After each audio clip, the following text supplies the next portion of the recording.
All right, I hear it all the time.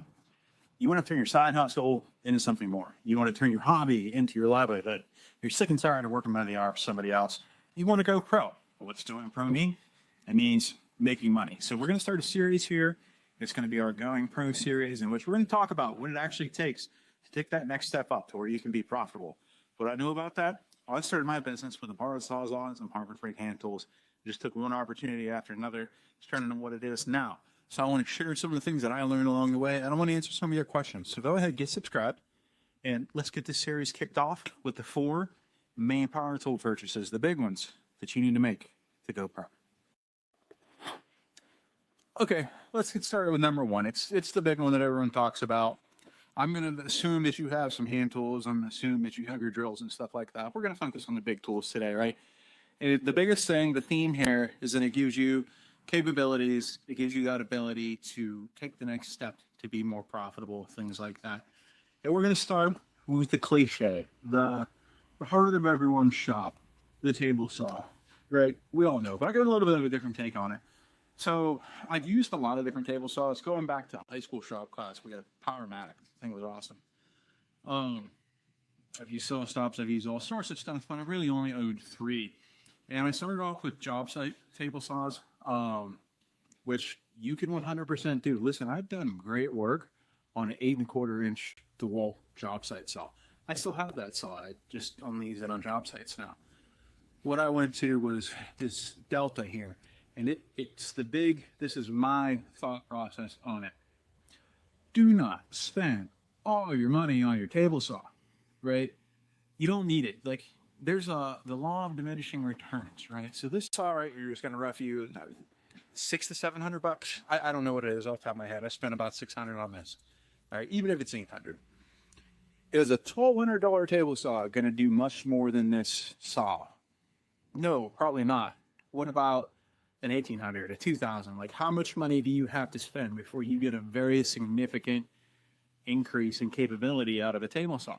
You know, I mean, maybe you get into the safety feature with Festool, but until you get into like the big 220 cabinet saws, you know, you're not really gaining a whole lot by spending more money on this saw. So this is a contractor saw, which basically means it's a hybrid between a cabinet saw and a job site saw. And for what this costs, it's fantastic. The fence is fine. It cuts just fine. It stays true. Everything just works, right? Is it the most powerful saw in the world? No. But I've cut 8¼ white oak on it. It struggled a little bit with 8¼ hard maple. But I've done a ton of good work on this saw. And do I need a better one? No, not really. Will I eventually buy one? Of course. Of course I will. I'm not going to lie to you. But I've had this thing for a couple of years now. Maybe a year. Maybe just a year. And it's going strong. I like it a lot. This would be my recommendation. And the reason why I say don't spend all your money on a table saw right out of the gate is because there's more to this job than just a table saw, right? I have 3 other things on this list. So, yeah, you need a table saw. I recommend a contractor saw, but you can get by on a job site saw if you need to. And, yeah. So, there you go. There's your heart of your shop. Table saw, it's out of the way. Let's get to some other ones. Okay, so obviously the next must-have tool to go pro is the not Festool Domino. It is the track saw. Now you might be thinking, hey, didn't you just say get a table saw? Doesn't it do the same thing? Well, yes and no. What the track saw really shines at is 2 categories, in my opinion. One is plywood, breaking down sheet goods, especially if you're limited on space. It can be really hard to wrestle an 4x8 sheet of plywood onto a table saw. If you have a job site saw, it's downright dangerous sometimes. So the track saw really can help you break those down ahead of time. Now it has other uses as well. Honestly, when I bought my track saw, I think it was the most expensive tool at the time that I had purchased, because you got to buy the saw and the track and this and that. And I bought the DeWalt because I was already on the platform. I had the 60-volt batteries already, so it just seemed to make sense. But I don't necessarily know that I would recommend this, even though it's a workhorse. I think that when you're first starting out, none of the tools on this list should have a battery. because you can get a very good quality tool and you can get it with a cord. And guess what? You're working in a shop, you don't need a battery. Then you're probably hooking dust collection up to it. So the battery, it's pointless. You might as well just have a cord. Makita makes a corded one that is pretty affordable. There are so many budget track saws out there now. When I bought this, that was not the case. There was maybe 4, maybe. Even DeWalt has a corded one. But yeah, everything on this list, I would not buy cordless right now. I would focus on getting the tools for in the shop. Now, I started off in the field as a carpenter, so batteries were kind of important to me. And obviously, you know, I bought this one. I'm extremely happy with it. It does fantastic for just about everything I need it to do. And one of the biggest ones is I actually use it as a joiner. I do not have a joiner in my shop. The joiner is not on this list of things that you should buy. I'm not saying that joiners are bad or evil or you don't need one. I'm just saying that's a tool that you can very much work around. And this is one of the ways to work around it. Now, I have a long track that I use for ripping long boards. You get a nice straight edge on it and then take it over to the table saw to rip your other edge. It's great for that. So yeah, you can break down sheet goods. You can long miters if you need to do like a waterfall desk, something like that. This is great for that. And of course you can use it for getting yourself one straight line on a board, which is kind of one of the big things. But yeah, I think a track saw, you may not realize how much you need a track saw until you actually have one. Again, there's a million budget options out there. The DeWalt's great. It doesn't have all the bells and whistles, but honestly, like, do you really use all the bells and whistles? Like, honestly, like, how many times have I needed to do something besides cut? And no, I don't. And that's my workflow. Some people want all of the doodads, in which case go get a Festool or a Milwaukee or whatever. But no, I think you can get by. I would say get the Makita corded version with Makita tracks. Those tracks you can use all of the goodies like parallel clamps and you know the squares and all of those things are all available for that. If you decide to upgrade to Festool at some point, their tracks are interchangeable. These use kind of a one-off track, but they can also fit on a Festool track, which I may buy a Festool track just so I can have the squares and the parallel guides and things like that. But yeah, so that's a solid number 2 is the track saw. I think this is so important that I'm putting it on this list. All right, joiner, no, this, yes. So this is my number 2 big tool you should invest in out of the gate. All right, number 3 is obviously the Festool. No. It's still, I'm going to keep doing that bit, but that's still not what it is. Number 3 is a planer. So I did a video on my planer setup and my bench. What the planer gives you is the ability to control your material. And here's the thing, you can buy S4S lumber, and depending on where you live, that might be the most economical way to do that.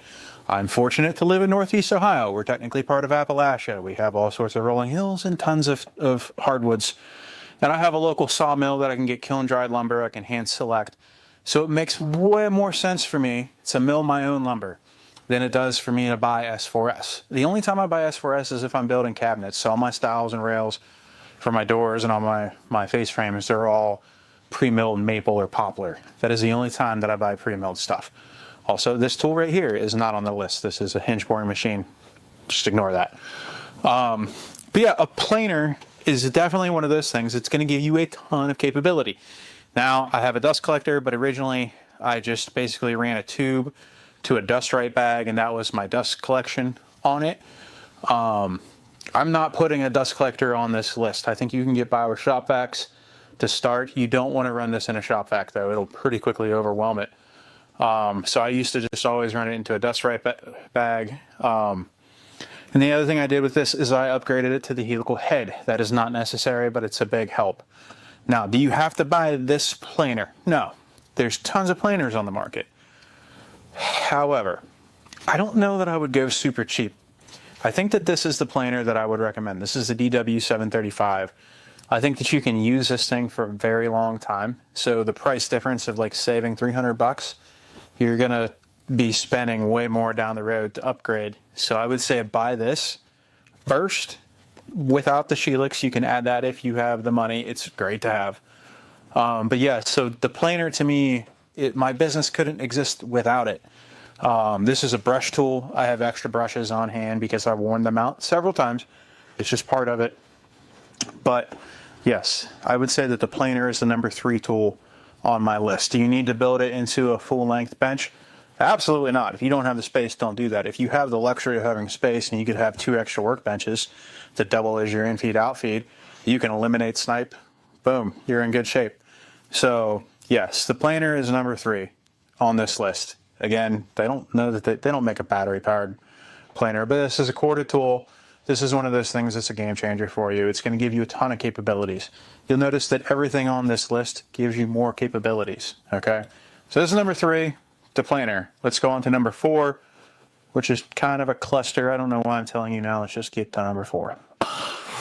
Okay, the final thing on the list, number 4. Are we tired of this bit yet? It's still not the Festool anything. All right, number 4 is routers and router table. Okay, so this is the thing. The router or router table may not be the best tool for every job, but it is certainly a tool for every job. This will give you infinite versatility in the shop. It may not be the fastest, most efficient way to do everything, but it seems like it can do everything. I think that variety is the spice of life with routers, but if I was going to start off with just one, I would pick the DeWalt. Notice it is not the palm router, the trim router. They're really not that useful. Although DeWalt does make a corded version of this, and it also makes a plunge version of this. So that is a tool that I think no one talks about on YouTube. I could do a review of that one alone. But the reason why this one is because it easily switches between the fixed base and a plunge base. Now, what you can do is you can have one router. You can buy a job site router table. That's technically what this is built in, but I had another job site router table that I used too. But you can put your fixed base on the router table and just switch the same router from plunge to this as tasks are needed. Now, obviously, I have a bunch of routers. They're kind of like Pokemon. You got to catch them all. It's just super useful when you're doing a job that has multiple tasks that require routers, especially if it's like a big job that you're going to be doing over several days. It's really nice to have this variety so you can have each tool set up for each task and you don't have to continuously keep switching through the tools. I do like Bosch as well, but I do have to say, hands down, as far as like the big router, the palm router, DeWalt, I think is just the easiest to change everything out. I think the adjustment is the easiest. I think that this is the way to go. Again, I would go all corded. You do not need a cordless router by any means.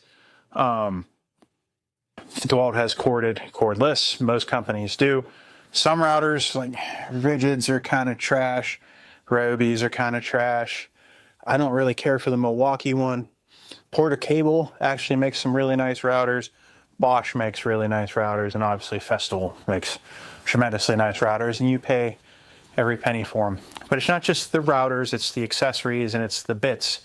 You can get one of these edge guides, which are great for making dados. Obviously, you can get the plunge base and then the router table. I have everything that you can think of for the router table, even down to the stock guides, feather boards, things like that. As you can see, it's built into my table saw. And then I have a metric shit ton of router bits. And here's the number 1 tip. Do not buy cheap router bits. You will regret it.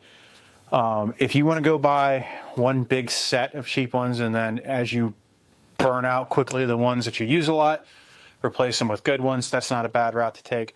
But I do think that spend the money on router bits and good routers. The nice thing about this is it's not a big upfront investment. Like, yeah, you buy the router table, you buy some routers, and you buy maybe a couple bits. But basically every time you need to, so I was making stiles and rails for this cabinet behind me and some other doors. So that's what I was using this for today. You can bid that bit set into a job, and then the next job, and the next job, and the next job, and then maybe you buy another router. So the nice thing about routers too, compared to spending like a ton of money on one big expensive thing, you can spread your cost out. You can have your customers pay for it. But honestly, routers really, you can do so much with them. I I know that, I think it was back in the 90s, everybody did everything with a router. That's not necessarily what you need to do. There are plenty of times when the table saw is better, or this is better, or that's better, but they're just so versatile. You can do so much. I've made interior doors on this router table. It's like big white oak interior doors, countless cabinet doors. You can do those on a table saw too, but only shaker style profiles. I've done all sorts of different profiles. I probably have more money in router bits now than I do in the routers themselves. And I only buy 3 types of bits. I buy Whiteside, I buy Freud or Diablo, and I buy CMT Orange. The CMT black ones are basically like glorified Ryobi. Never buy the crappy little yellow Chinesium bits off Amazon, especially if it's a big bank. Yeah, a big bit with a 1/4-inch shank. I promise you're gonna have trouble with that. You got to keep in mind that these things are spinning at a very, very fast speed, typically. You really don't want to put something crappy in there to do that. So, yeah, that's your 4th one. Routers, the assortment of them, and router bits. Now we're going to just do some bonus ones, some sort of rapid fires, some ways to spend some money and save some money. So let's get into that. Okay, one thing you'll notice that I did not put anywhere on this list is sanders. I just did an entire video on every sander that I use, the sandpaper I use, all of that stuff. So I'll probably link that below. Go check that video out. But obviously sanders are important. I said right on here that I do not put dust collection on this list. Dust collector, rather. I think that that is something that you can get later on. The venerable Shop-Vac, get a decent one, put bags in it, and you can really go a long ways with just a Shop-Vac. I got a dust collector behind me here. It's a cheap one, but it did make a big difference. But again, that's kind of like a luxury. If you're concerned about your health, wear a mask. Get these sort of overhead that you can't see. Air scrubbers, those help a lot. So I left those things off the list as essential because really they're not directly making you money, right? That's what you need to focus on when you start. When you go pro, it's feast or famine, you know what I mean? And you got to put everything you got into it, and you need to really focus on making money because that's what you build everything else out with. And you don't want to put the cart before the horse and buy all the expensive tools when you don't have the jobs. A lot of times when you go pro, you got to spend money on marketing. You know what I mean?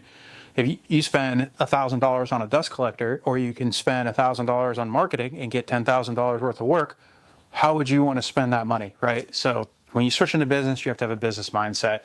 So we sort of leave behind the luxury stuff as a hobbyist we dreamed over, and eventually we'll get to the point where those things are cheap. I don't think you should ever buy a Rolex when it's expensive. You should only buy a Rolex when it seems cheap. Same thing goes with tools. If you want to go all Festool, that's fine. Just make sure you can afford it.